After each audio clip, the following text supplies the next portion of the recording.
So first, what I want to show you is I'm going to show you how to bring in an image, so this cat that I have, and feel free to bring in any image that you so wish to work with me, and I'm going to show you how to wrap text around here.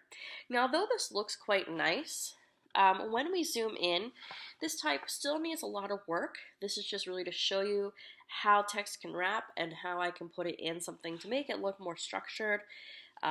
But if you see here these horrible gaps that are happening just because of the typesetting I'm using. So way more adjusting is needed. And this is just placeholder text or ipsum lipsum, usually called something like that. And really is just showing you what the layout can look like by putting this stuff in. So this is really nothing besides cats that I put up there. But I wanted to show you how that functioned. So we'll come over here into our new. And first, what I'll come over and do is come over to the rectangle frame, the ellipse. I'm going to hold down Shift, click and drag, and you'll see that X.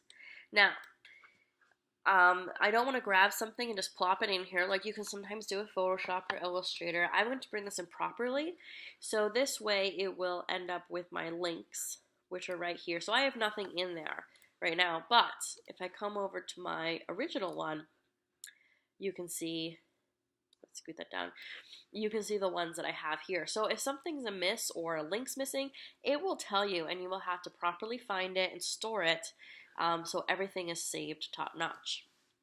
So I'm going to come over here, do Command D, and I've already packaged my file, and I'll explain what packaging is in a minute.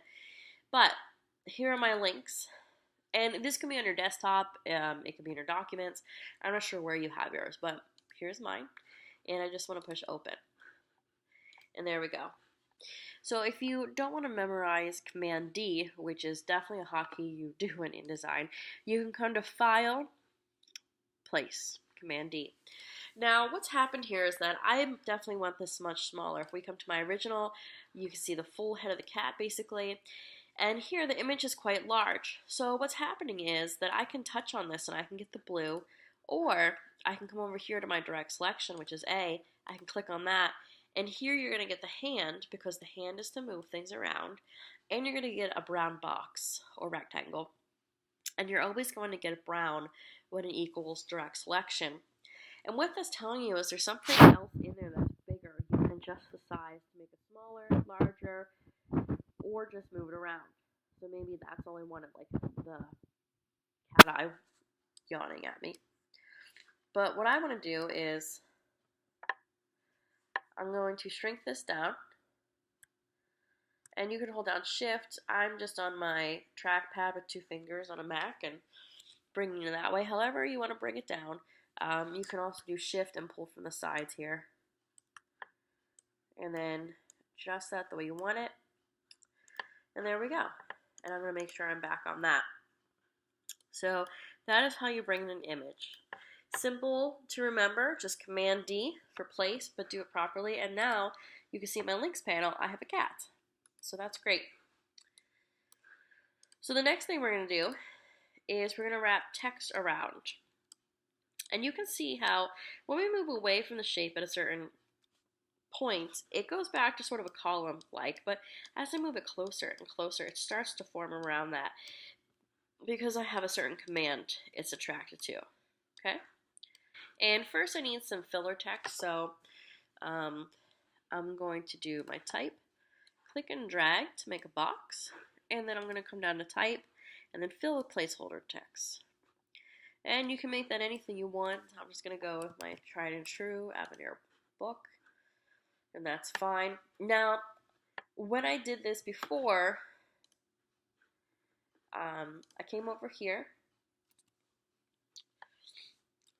to my paragraph, and I believe I made it justify with last line left aligned here. And I'm going to just click this box. So this little red box here, this is indicating that there's more type to be found, and I'm not done with it yet. So what I have to do, I have to click and drag another box, and the rest of it will flow over. Now that's a great indicator that type is missing, But it's also a wonderful thing because it attaches and connects the type together. So let's say I just double click Command A and I highlight everything just to change it. So because of that connection and because I grabbed from that little bit, it will now change whatever I want it to change to inside those boxes, which I love. So let's say we need a big change and you want to make it quick, you can Command A and it can do multiple pages because it's all interconnected, which is great for long documents. So I'm just going to squeeze this in, try to make them the same size because I want you to see this text wrap. And there's still more here, but again, I'm just not going to worry about that right now. Now, what I'd also like to point out before we get into the text wrap is an amazing thing called paragraph styles. So the paragraph styles, let's say again, you have a long book that you need to do or multiple pages and you're just not sure of the typefaces you want to use. And you don't want to highlight everything and try it over and over again. All you have to do is some pre-work before you start and you set up basic paragraph styles. So here, we're going to be editing this. So I'm going to double click on this and I'm going to come up here and I can click preview and move this over a little bit so you can see a little bit more. Let me see if I can shrink it down. It's not looking like I can. But come over here, change this to Avenir. 12 book. Maybe I went the leading a little bit more, so I'll go 18, and you can see that's changed. Now there's a whole bunch of awesome things you can do here, but just for the sake of simplicity, we're going to stick with some easy things to remember. Now hyphens, I don't really like them, but they do work for some good words. It's hard to tell with the placeholder text, but if you have a long word and we'll say, or maybe like something like bluebird, you can easily hyphenate that without it looking too awkward or cutting off the word in a weird manner. But you have control over that. So you can do different specialities with the hyphenations. You can do fewer. I just tend to do none. Unless I see a problem, and then I go back and I work with the hyphenation more. Again, it really just depends on the layout of it and how you want it to look. We have justification here. We have drop caps, which we'll get into. Bullets and numbers, we'll get into that too. Easy way to change character. So if I wanted this pink, I could do that. If I wanted that red. Now, what I've noticed here is that you can change all the colors you want. Right here, I just double clicked on that. And I could change it to different Pantones and the different systems it has set up. And I could click OK. And then here are some other things that you can work with as well. But again, a lot of these are a little bit advanced. I would stick with basics. We're working with leading, tracking, drop caps, bullets, numbers, colors. They're all in here. So that's one way you can work with that.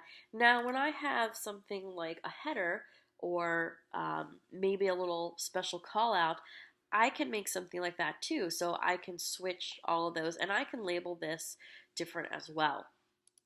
But let's get back to wrapping this around. So what I'm going to do, I'm going to click and drag and make sure all of this is connected here. And I'm going to go to text wrap. And there's different options here. So no text wrap, wrap around bounding box, which you don't technically want on this one because it will make a box and we want a circle, so that might look a little funky. Text around object, so that's what we want. Jump object and jump to next column. So when you're looking at editorial articles, magazine layouts, see if they use a text wrap and which ones do you think that they worked with. So we're going to be working with wraparound shape. So when I'm moving this, it will adjust itself accordingly.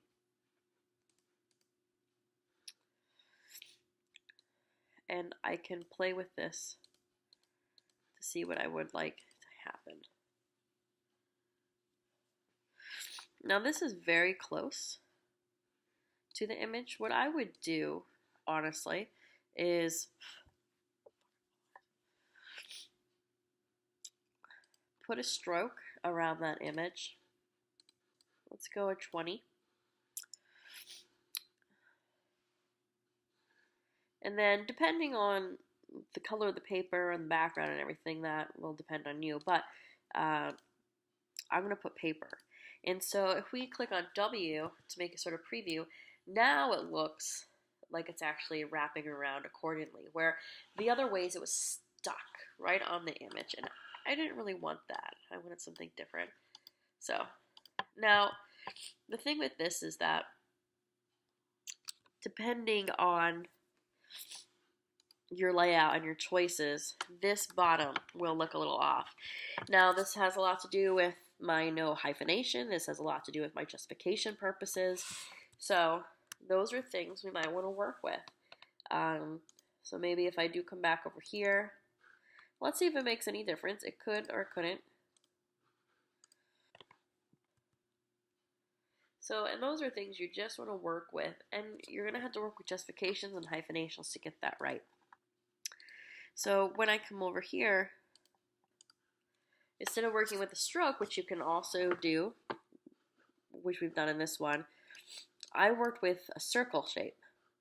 I had it align right to it as close as possible, and then I stuck the image right there. So that's sort of cheating the system, but it cheats it okay. And this way I can move the image in the middle just ever so slightly to get that sort of rounded-esque look that I wanted.